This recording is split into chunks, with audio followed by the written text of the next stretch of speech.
Hey everyone, welcome back. Today I'm going to show you how to book your learner permit test online in Ireland. It's a simple process, so let's dive right in. First, head over to the RSA website. Once you're there, scroll down and click on the book your test option. Now before you proceed, make sure you have your passport and PPS number handy as you'll need them. Next, fill in your details. Check that your passport info and personal details are correct. After that, you'll need to choose the type of test you're applying for, whether it's for a car, motorcycle, or another vehicle.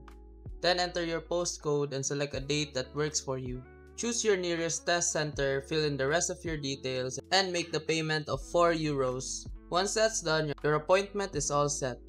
Remember, on the day of your test, bring your passport, PPS number, and be prepared to leave your phone and jacket in the locker at the test center. For exam prep, I recommend the DTT app, which has practice questions exactly like the ones you'll face in the test. That's it, you're all set to book your learner permit test. Don't forget to like, comment, and subscribe for more tips. See you in the next video.